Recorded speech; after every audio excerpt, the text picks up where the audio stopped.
Welcome, everybody. Today, I want to try to demystify textured wool.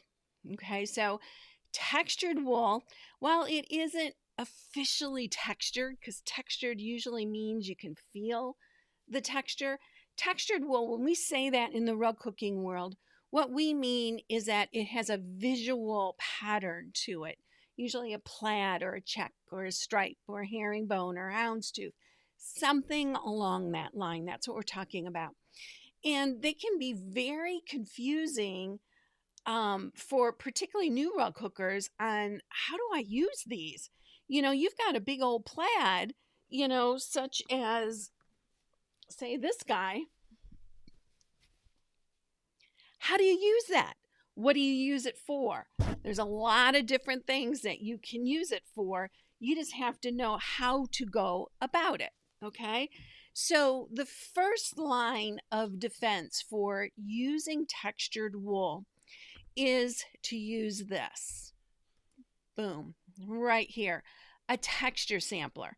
I've talked about texture samplers probably 100 times on this channel, but I want to make sure that I mention it again because it's worthwhile. And what it is basically is just a piece of backing that you draw a grid on and you sew down a piece of wool that is flat and then stitch down or hook a piece of that wool next to it. Gives you a permanent record of what it looks like flat and what it looks like hooked. Okay. Usually this size is about right and it gives you an idea of what you need. But it becomes a permanent record. You will be doing the same thing in your rug, but they won't be side by side. You won't be looking at it day after day after day. And then it's hard to learn what this wool does. But when they're here, it's amazing how that like burns into your brain. It makes it a little bit more memorable so that you can learn. Like, for instance, if I see another texture like this, I know it's going to give me this kind of a pattern. I know that something like this with very little patterning in it is going to hook up virtually solid. Okay, so by having the texture sampler, we can now begin to figure out which wools will work together. So let's take a look at a couple of different wools. And this below here is just another texture sampler. And I'm going to use this wool as an example. And I'm going to put this wool right here. I'm going to fold it so all I see is the hooking. And I'm going to lay it right down next to it. What that does is it allows me to very quickly go, is that enough of a difference? Probably not. That's enough for those two to blend. And would you have thought, by looking at it, that these two wools would blend as much as they do? But once they're hooked, there's no denying that these two are pretty much going to blend, and you're really not going to see a difference. And if you're trying to do something with a shadow, light, medium, and dark, this is not going to be enough of a difference. Something like this wool, it is a red and navy wool, a little bit simpler. Let's put that down next to it. And I knew these two would work because I've used these two in tandem quite a bit. This is one of my favorite red shadowy colors. And this is one of my favorite reds to hook a flower. Now, the problem with textures is that both of these wools that I've just shown you right here, why is my camera not switching? Okay, let me do this. Both of these wools that I just showed you are no longer available. So it becomes with textures a constant turnover trying to find the ones that work, unless you make sure that when you find one that works for you, you buy enough quantity of it that it sticks around for a while, right? If you buy, say, a year's worth of it, you've got a year until you got to find something else. If you buy 5 years of it, you got enough to last 5 years until you have to find something else, right? So it's just up to you in how much time do you want with these textures to figure it out. Now, that's to figure out how to get a change in the value, a change so it shows up as a shadow or a shade. Particularly like if you're doing a building and you want two sides of a building, this would be one way to do that. But what if you want them to blend and maybe do almost like a transition from one color to another? I use a technique that I call a bridge wool. Okay. And a bridge wool is a wool that has a little bit of multiple things. Okay.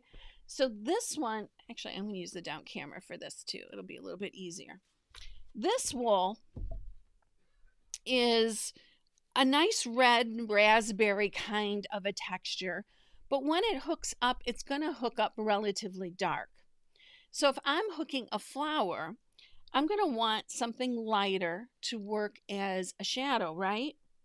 But what if I don't have a dark red to work for the dark part in this trio? Then I could use something like this. This has blue in it, and it's going to work because this is a bridge wool, because it has a little bit of red and it has a little bit of blue, right? Let me fix my camera view so that you don't get that right. I'm not blocking half of the wool. So this would make a nice progression for a flower.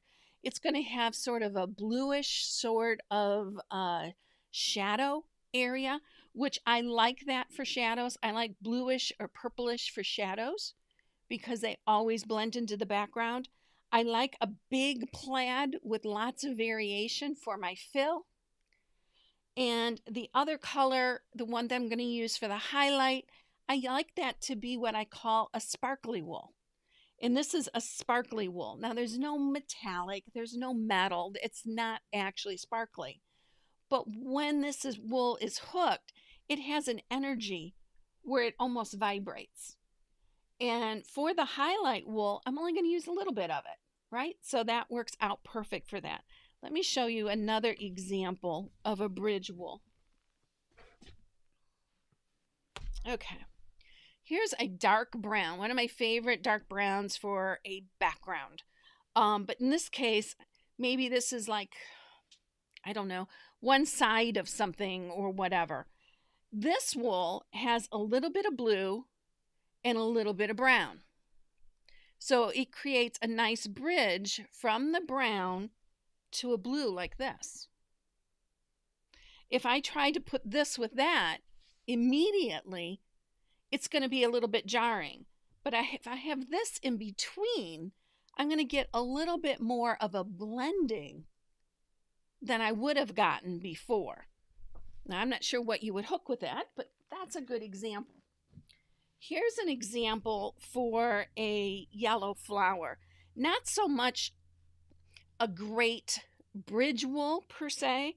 It is in a little bit, in the standpoint that this wool in the middle has a little bit of the darker values. So a bridge wool can contain some of the value of the darker, or it can contain some of the color. It just depends on what you have available. And then my favorite yellow, Y002, as the highlight color. And this would make a beautiful yellow flower that you would be shading. I think I have one more that and this time I'm using a solid. It's a spot dye, so it's not truly solid. But what it's doing is it's reflecting this blue and green combination. It's a little bit of a darker value, so you have to be cognizant of that. It all depends on how you're using it. But this also then becomes a bridge to this wool because of this color that is in the wool. And surprisingly, this color shows up more than you think it would when you hook it. So that would tie these together if I wanted them to relate to each other. So that's what a bridge wool is. It is basically a connection. Click. It's a connection. It's a wool that creates a connection between one side and the other. And it can go from light to dark. It can just go from one color to another. It just depends on what you're using it for and how you're using it. And that's what the difference is there. Um, what else can I tell you about bridge wools?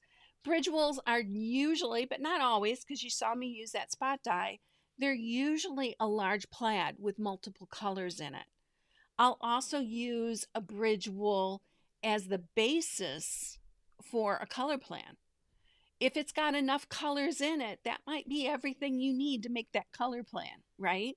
And while you're not slavishly matching every single color, you're throwing the more solid wools down to see if they reflect what your bridge wool is doing. Okay. I'd rather it be something that reflects the bridge wool rather than a perfect match, because sometimes a perfect match is perfectly wrong, and that's not the way you want to go.